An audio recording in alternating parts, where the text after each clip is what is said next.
Good morning, everyone. We're going to talk today about dealing with objections. This is something that we all come across in our business, right?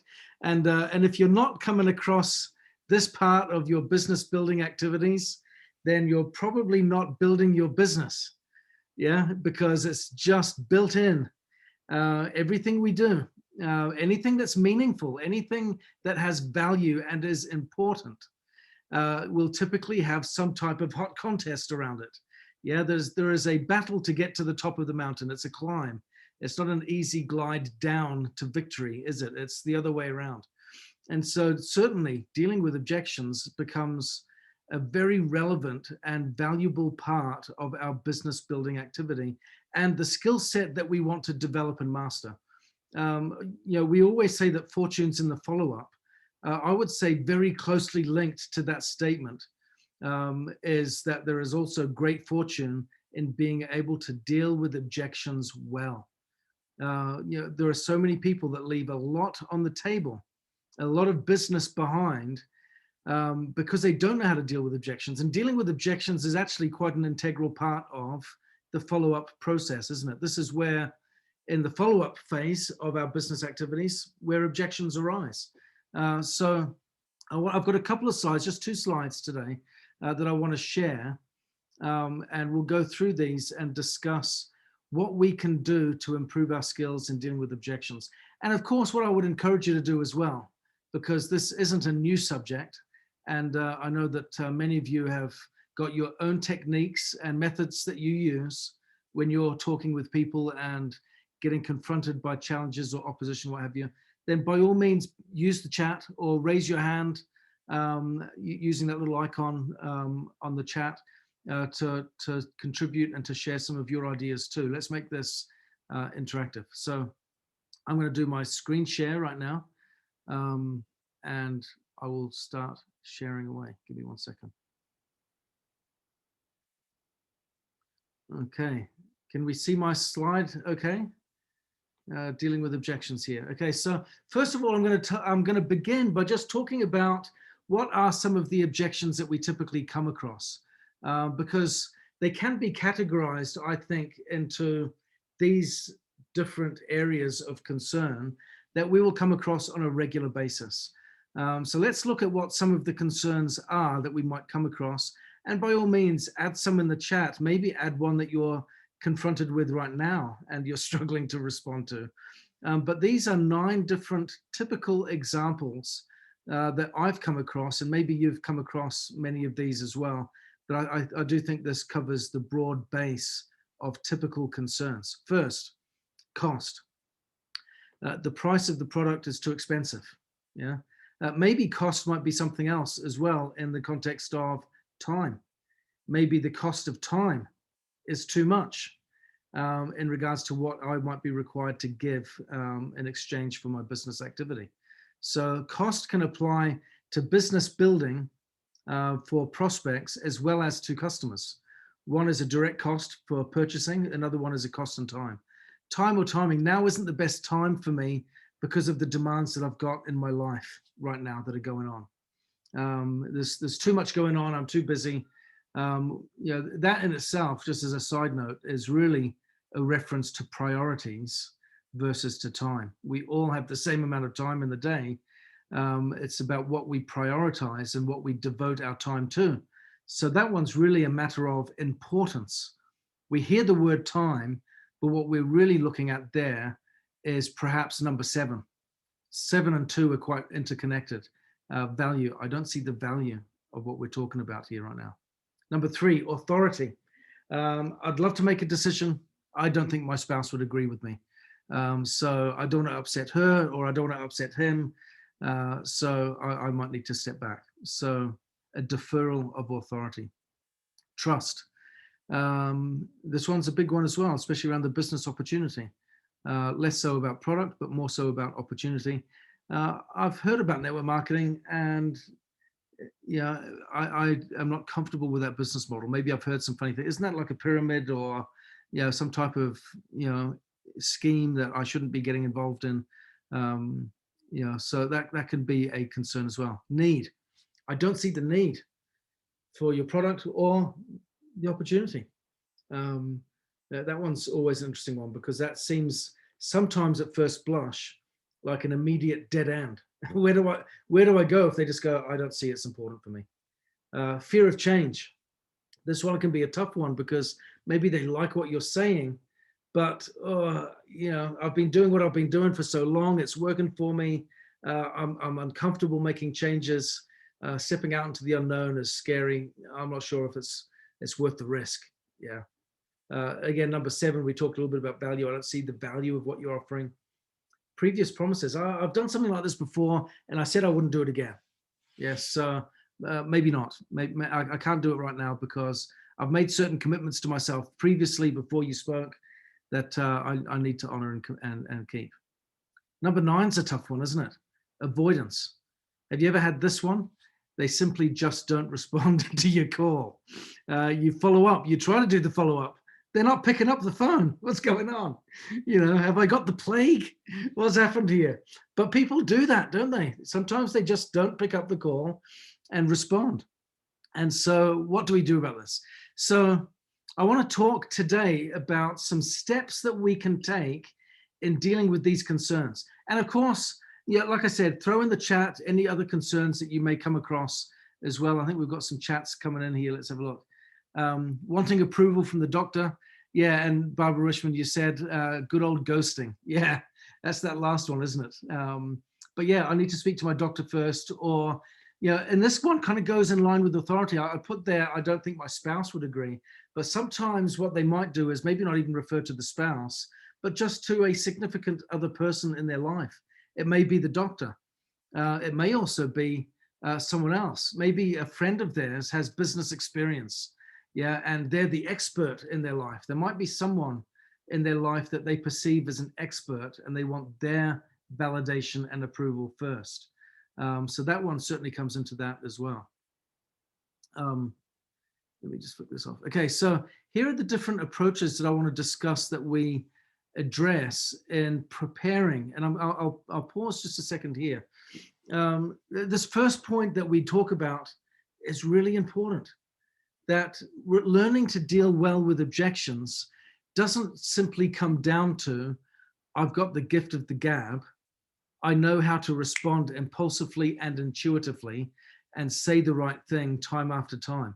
Sometimes we have false expectations that we put on ourselves or that we perceive in others, where maybe you've been with an upline or a sponsor or a crossline or a downline, a friend in the business, and you've been in a situation where you've been confronted with a challenge, and their response is just slick and smooth and eloquent, and it just handles the situation effortlessly, turns it around, and you sit there in amazement and go, how did they do that? They're a machine. Oh, I love it. I love what they do. And then what do? We go, yeah, I can't do that. Right? That's just not me. Right?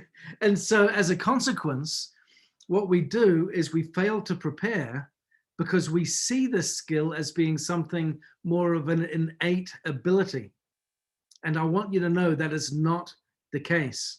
If you want to become a master at dealing with objections, it takes practice and preparation, which is why at the beginning of this call today, I went through those 9 typical objections that we come across all the time. Why?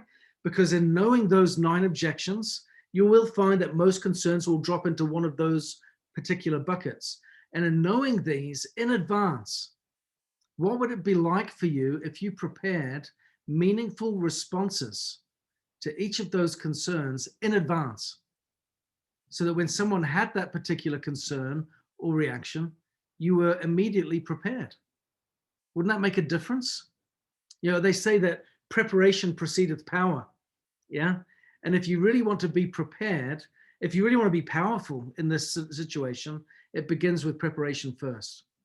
Okay. But I want to emphasize, to be great at dealing with objections isn't about memorizing set responses to any given concern. Memorization is not the answer. So what's the purpose of preparation? It's to fill your mind and your heart with the right content, so that you can pull out what is needed in the moment to respond according to their needs.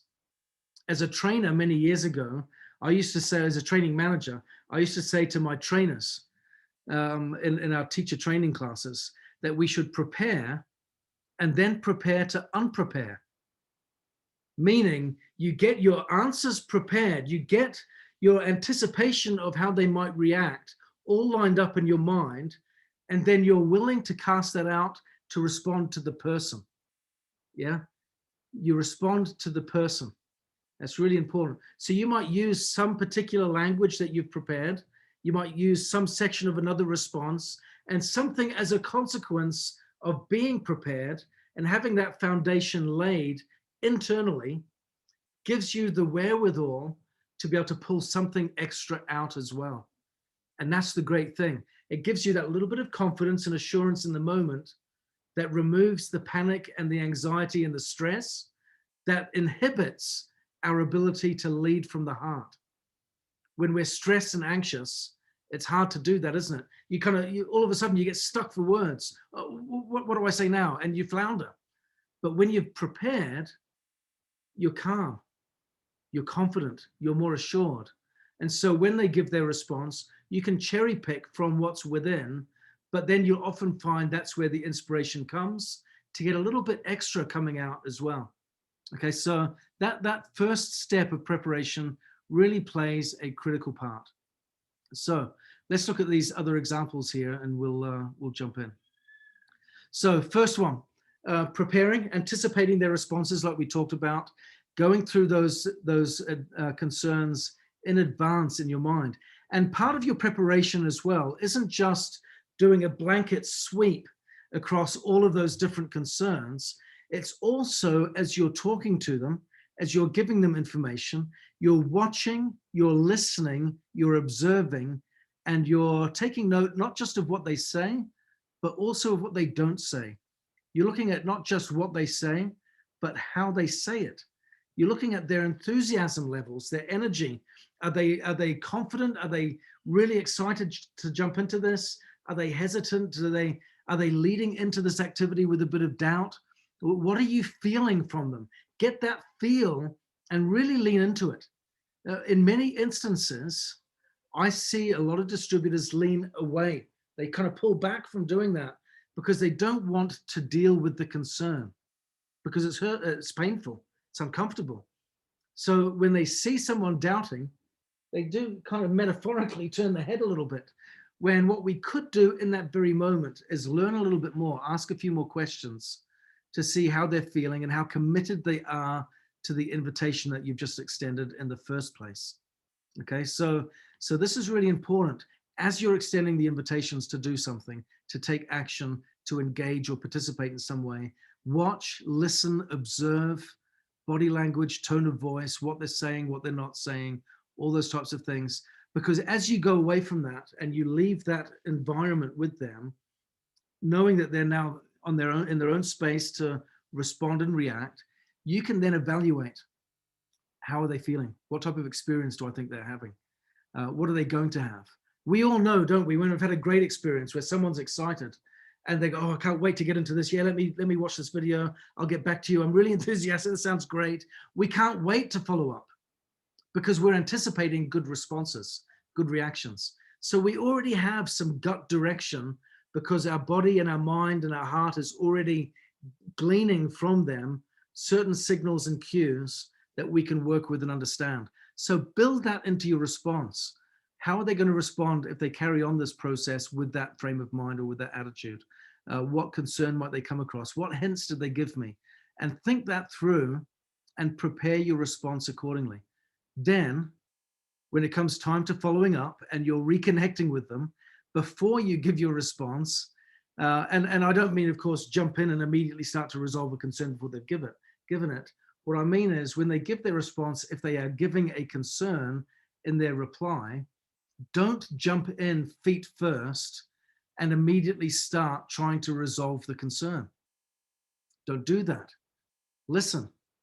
We've got 2 ears and 1 mouth, as we've always been told, which means we should listen twice as much as we speak. I've got a typical rule that I use in this situation, and that is this: he who speaks first loses. Yeah, it's a real simple rule. So what you want to do is listen and get as much information from them as possible. So if they share their concern, ask additional questions, explore the situation more. If they're giving some body language in their response that is indicating that maybe there are some issues there, ask questions, lean into that, pull that out from them and say, oh, I sense you're feeling a little bit uncomfortable, or maybe you've got some, you're not feeling as at ease about this as what I was expecting. What are your thoughts? What are you thinking here? Let me help you. Yeah. And just be direct. Sometimes we go, oh, well, what question should I ask? It's the, well, what do you want to know? Well, I want to know how they feel. Then ask them how they feel. Yeah. Just be direct. And one thing that I've learned is boldness never becomes overbearing when you're motivated by love. Okay, so when they know that you love them, that you care for them, that you're interested, then that's going to really help you in your conversations to make sure that you get the full bit of information out. Okay, we've got a couple of comments here. Barbara Richmond saying, really, really listen to what they're saying, not to reply, but to pick up on what is most important to them, which is the clue about addressing their biggest concern and not a generality. I really like that, Barbara. And we're going to actually touch on that point a little later on about sometimes when people give concerns, they give kind of distractions. Yeah. And so, oh, it's this. Oh, it's this. And if you're immediately jumping in to deal with the peripheral stuff, that is really their deflection versus their real issue, that's just going to lead to frustration, not to resolution, because now as you speak, the longer you speak, the more you're wasting their time. Yeah, so you really want to make sure that you listen. I want to share a quick example, a quick story on this principle of he who speaks first loses, because it's really important, this principle. I was at a management training course a number of years ago. It was designed for managers of managers. And we were put up in this beautiful castle in Germany where we were having this training. Great location for the course. But they had us do this role play. They didn't tell us what it was for. They just gave us the activity to do. And everyone got so caught up in the fun of the activity that, it didn't really come up into their minds. What is the objective here? This was what the activity was. And it's a great one to do if you've ever got a big group meeting for some training and for some engagement of you. They said, okay, here's the situation. You're in a cruise ship, but the cruise ship is sinking and everyone on the boat has to get onto the lifeboats. Okay. Now, in every lifeboat, there are 3 people. So they organize us into groups of 3. Okay. There are 3 people in the lifeboat. You've got a doctor, you have a motor mechanic, and you have a radio technician. Here's the challenge. It's twofold. First, the motor mechanic and the radio technician are injured. Fortunately, you got a doctor, so that's great. But the radio is broken and so is the motor on the lifeboat. So seems like everyone's needed, right? The doctor needs to help the others get better, right? To heal, they've got injuries, but the radio is broken and so is the motor on the boat. But here's the problem. There's too much weight in the boat and one of you has to go overboard, right? Now, this is a role play. So we're going to give you some set rules. You can't take it in turns going out of the boat to keep everyone alive.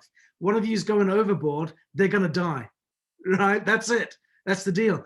You've got 30 minutes in your group of 3 to discuss and determine who goes overboard, right? Jump into your groups, get together. You've got 30 minutes now to discuss who's going overboard, right? Who's going to die? Well, what does everyone think? Well, not me. I don't want to go overboard, right? But everyone's thinking that. So what's the negotiation? What's the discussion? It's a frantic debate of survival to make sure that everyone's needs are represented first, but they've all got the same agenda. So at the end of the 30 minutes, everyone gets very interested in thinking maybe one of these positions is the weaker position. Yeah, maybe the radio isn't as needed as the engine. Maybe the engine isn't as needed as the radio. Maybe the doctor isn't as needed as either of them. Maybe what we're going to see here is a collective response that will show one was weaker because. Wasn't the case. Wasn't the case. It was a real mix of who ended up going out of the boat. So our facilitator said, let me share with you something interesting. This was done as a survey, as a test, right, with 3,000 people once, right, because there is a definitive purpose. They said 3,000 people were doing this, which meant there were 1,000 groups, yeah? And they said what we found when this was done was that there wasn't a particular person in general that went out of the boat. There was a fairly even split across the three. So what was the purpose of the activity? They said it's this. They said what we found was that the one that went out of the boat the most wasn't dependent on the role they played, but was the responsibility of who spoke first. The person that spoke first typically was the one that ending up outside of the boat. Right? So they said this is a principle of negotiation, and it applies not just in negotiation, but also in dealing with objections. Yeah, that when you speak first, you're going to lose. Yeah, you want to give, if you imagine it like a game of cards, you want the person on the other side of the table to give you everything on their hand. Tell me what you're playing with here. Give me everything. Is there anything else that we're working with? And now once you have all of their concerns, all of the facts, all of the issues, now you're in the best position to respond and react. Okay, so really interesting. 3,000 people, what did it teach them? He who speaks first loses. The person that spoke first ended up being out of the boat first. And interestingly, often caused allegiances with the other two. With the other two, we go, okay, sack this. He's out. Do you agree? Yes, you're gone, right? And they would lose by vote, which was fascinating. So really important point here. He who speaks first loses. Listen, listen, listen, listen. Get all of the information that you can. Seek to understand the objection as well. We've all heard this said by Stephen R. Covey, seek first to understand and then to be understood. Really important. And one thing that I often use in this situation here, if you jump over to later on, I often tend to restate the concern. And so I will use this phrase specifically, and I'll use it all the time.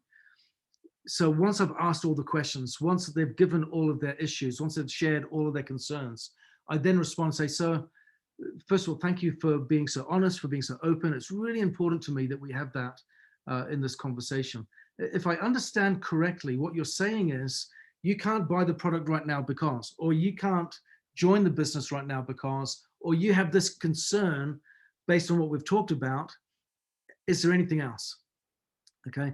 And restating the concern does a couple of things. One, it helps them hear their own concern coming back to them, and they can go, actually, that sounds kind of stupid. Or maybe it's not that big a deal, or that does sound ridiculous, which can be helpful, but maybe it's a really valid concern. That's not the case. Or they can go, yes, that's exactly how I feel. And they can feel validated and assured that you're listening and that you're striving to understand and that you're showing respect for their unique circumstances, feelings, and concerns. So it's really important. So make sure that you want to understand thoroughly what the concern is. Form your response. This is a really simple rule, isn't it? Define your response before speaking. And then, like I said, I have this restate concern and then this question that I always ask. So I say, so if I understand you correctly, Barb, the reason that you can't make a decision right now is because you feel your partner would be really upset about you doing this. Is that correct? Yes, Ben, that's correct. Is there anything else that might stop you right now from moving forward? No, it's just that. Okay, so the only thing that we're dealing with here is this concern, correct? Yes, okay. Now I can respond. And like I said, just as we're looking to their body language, their tone of voice, their emotion to communicate to us, we want to be sure that we're doing the same thing back in a healthy way, where we're mindful of our tone of voice. It's friendly, it's kind, it's encouraging, it's respectful. Our emotion is warm, embracing, supportive, loving, caring. Our body language is open, honest, and again, open to just being really candid with them and being supportive. So these are things that I think are really important to help us in getting these responses dealt with. We've got a couple more comments here in the chat. I just want to add this.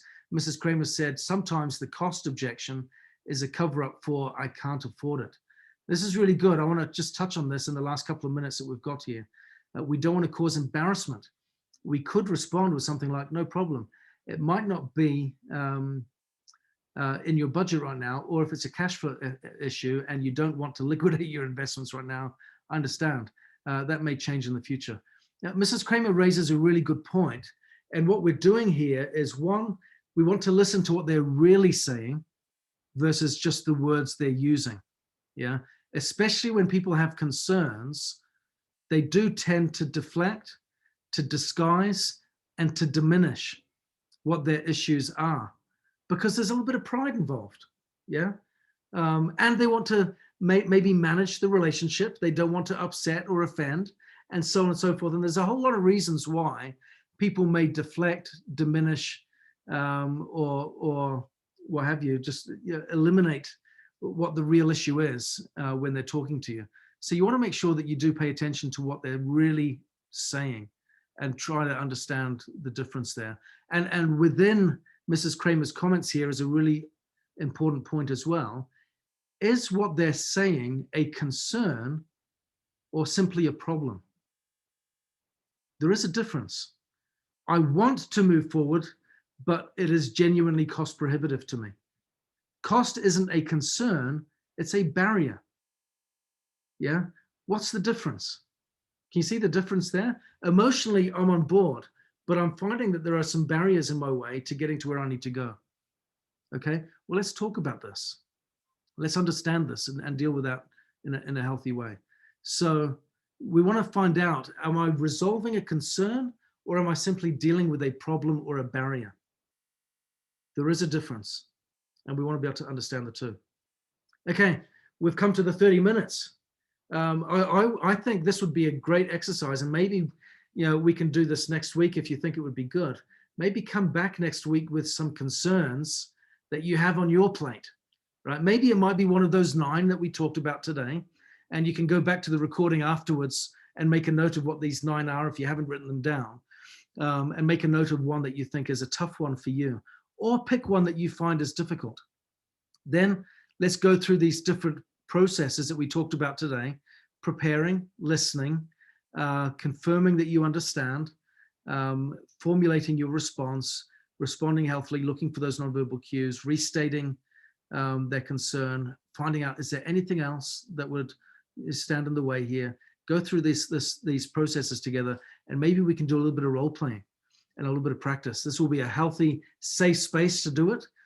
It'll be a great learning curve, and we can all learn from each other. What do you think? Will that be something worthwhile doing next week? Okay, I'm seeing some thumbs up. Okay, so next week we'll turn this into a practice exercise, and we will practice dealing with objections using these steps that we've talked about this morning. So thank you all very much. I hope this has been helpful. Do a little bit of practice over the course of the week, so that next week when we come back, we can give it a go and we can really flesh this out and feel more confident. This is the thing. Feel more confident in some of the uncomfortable parts of our business building activities. This is, for many of us, the uncomfortable part of our business, dealing with objections, especially if we are the nurturing supporter personality type. Yeah, because when we're in that frame of mind, if we are that type of person, then this might feel a little bit out of our comfort zone, because it's a little bit more confrontational, it's a little bit more direct, and it's a little bit more uncomfortable for us. But it is also, if we really do this well, a great way to nurture and to support and to love. Yeah, because it's really, this is at the heart of loving well, isn't it? Yeah. So it just, a little bit of practice can help us get a little bit more comfortable and remove the fear from this. So I'll see you next week. Thank you very much. I hope this has been a help, and take care. Have a great week. Thanks, Ben. Thank you. Thanks,